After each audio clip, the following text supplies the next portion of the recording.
ရွှေရင်ကျော်ပညာကနိဗ္ဗာန်ထိသွားလို့ရတယ်ဆိုတာဟုတ်လားဟုတ်ကဲ့အားလုံးမင်္ဂလာပါခင်ဗျ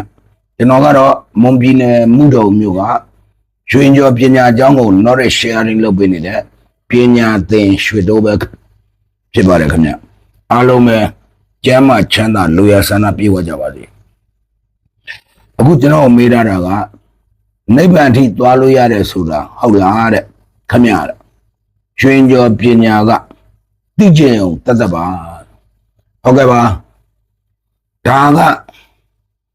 ဆရာများရဲ့ပြောဆိုမှုကလောလွားတဲ့အတွက်ကြောင့်ရွှေရင်ကျော်ပညာကနိဗ္ဗာန်ထိသွားလို့ရတယ်လို့ထင်ကြတာပါပြောဆိုမှုတွေပေါ့နော်တကယ်တမ်းကျတော့ရွှေရင်ကျော်ပညာကလောကီပညာရဲ့ဖြစ်ပါတယ်လောကီနယ်ပယ်မှာကျွန်တော်တို့မတူတော်အောင်လမ်းမိတ်စာတွေနှောက်ယှက်ခံရတဲ့ခုနှစ်ရက်သားသမီးတွေကိုကျွန်တော်တို့ကုသခဲ့တယ်နဲ့အဲ့ဒီရတဲ့အခကျင်းငွေနဲ့ကျွန်တော်တို့သာသနာအထောက်ပံ့ပြုပါတယ်ဒါကပါရမီဖြည့်ခြင်း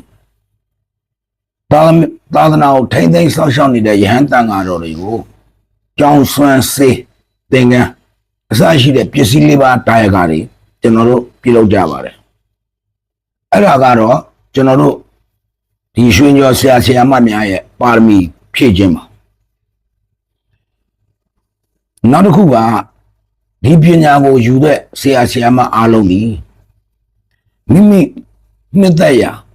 ဒီကမ္မထမ်း40တွေကမိမိနှစ်သက်ရာကမ္မထမ်းတစ်ခုကိုကျင့်ကြံပွားများအားထုတ်ရပါတယ်ရွှေကျော်ပညာသည်လောကီပညာသို့တော့ကျင့်ကြံပွားများအားထုတ်ရတာကဘုရားရှင်ဟောကြားတဲ့ကမ္မထမ်း40တွေကမိမိနှစ်သက်ရာကမ္မထမ်းတစ်ခုကိုကျင့်ကြံပွားများအားထုတ်ရပါတယ်အဲ့ဒီလိုကမ္မထမ်းတရားကိုကျင့်ကြံပွားများအားထုတ်တဲ့အခါမိမိရဲ့ပါရမီရှိသလိုဝိပဿနာကူယုံနာဓမ္မသင်္ခါရတရားတွေကိုသိမြင်လာမယ်အဲ့ဒီထက်မှပါရမီတွေရင့်တန်လာကျင့်ကြံအားထုတ်နိုင်မယ်ဆိုလို့ရှိရင်မဝင်ဖို့ပေါ့နိဗ္ဗာန်ထိရောက်နိုင်ပါတယ်ဒါပေမဲ့ဒီနေရာမှာပြောစရာရှိတာကရွှေကျော်ပညာကတော့နိဗ္ဗာန်ကိုမရောက်နိုင်ပါဘူးဘုရားရှင်ဟောကြားထားတဲ့ကမ္မထမ်းကိုကျင့်ကြံအားထုတ်ရင်ဝိပဿနာတရားကိုကျင့်ကြံအားထုတ်မှသာမဝင်ဖို့ပေါ့နိဗ္ဗာန်ရောက်နိုင်တာဖြစ်ပါတယ်ခင်ဗျဒါကြောင့်ရွှေကျော်ပညာသည်နိဗ္ဗာန်မရောက်နိုင်ပါဘူးကျေးဇူးတင်ပါတယ်